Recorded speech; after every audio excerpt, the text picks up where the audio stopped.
All right, everybody, I just want to do a quick video on our 2022 Explorer edition of the FENFAB V2. Most recent version has a slight change in where one of the connections are. The original V2 had three bungs here. The new version only has two in the intake, and the third one is on the lower part of the turbo inlet on the driver's side. So I want to first review what you're going to be removing. So you got the bottom of your air box, the air inlet tube, and the snorkel. That all has to come out, the snorkel and all, in order to make room for the two filters that are in the driver fender well. Up top, you're obviously going to be removing the top part of your air box. There's a sensor behind here that goes into the lower elbow of the driver's side turbo inlet. And then obviously your passenger side turbo inlet and your driver's side turbo inlet, which has four connectors on the new V2 version of the FENFAB intake. You're going to start with four connections. You got 1, 2, 3, 4. You're going to end up with only three. Trying to put this together as best as I can remember, so that way people leading into this don't have as difficult time as I did trying to piece things together, because the instructions for the new version aren't ready yet. So that's just an example. I used some of the factory connections. You can see a lot of the factory connections are missing there. I wanted that solid connection to the factory evap and things like that. Just so anyway, I removed those and attached them to the hoses that came with the kit. I'm sure this will be updated, but the kit only came with 3 hoses. It needs 4, so I ran down to the parts store and picked up another hose, 3/8 to connect, and I'll show you where that was. Highly recommend this tool. This is a specialty hose clamp removal tool. It allows you to connect to this clamp here down at the bottom near the turbo, which is impossible with the tools that I had.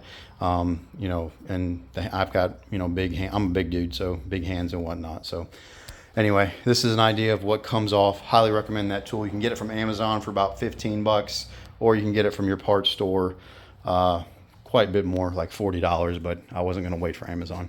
I also have the UPR catch can, which had to be relocated to make room for all of the piping here. UPR's catch can usually mounts right here, and I just moved it down to here. Everything mounted up the same.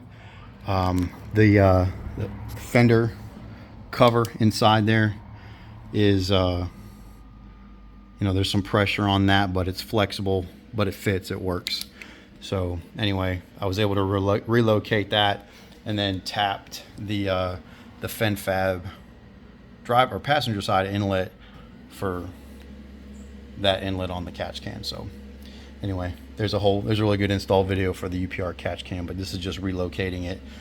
Clearly there's a lot more room up front now with the airbox gone. So very solid piece by Brett. You know, great quality work as always. But so key things. Kit comes with this little T here. You can see it.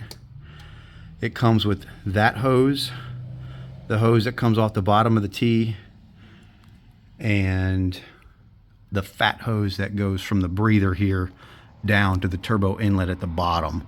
So if you can see, if I do a better job with the camera, so that's part of the UPR catch can, but everybody has this factory connector. This hose came with the kit. It connects down at the bottom to that little, oh, it's really hard to see,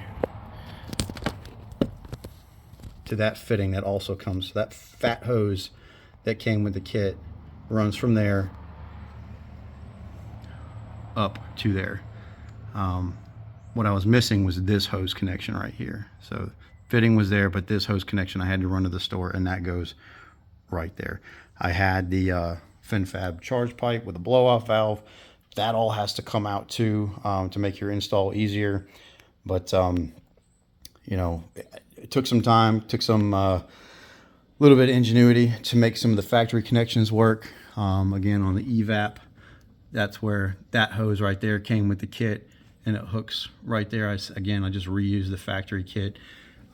So I know this is not the best video in the world. I'm not a professional videographer, but I wanted to at least, anybody that's getting this kit here soon and installing it on their 22 or newer that does not come with a factory blow-off valve, the design is a little bit different than the instructions that you receive.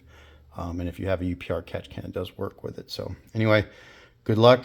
It took me the better part of the day yesterday, finished up this morning after I picked up the hose. So great product. Thanks, Brett, for supporting the platform.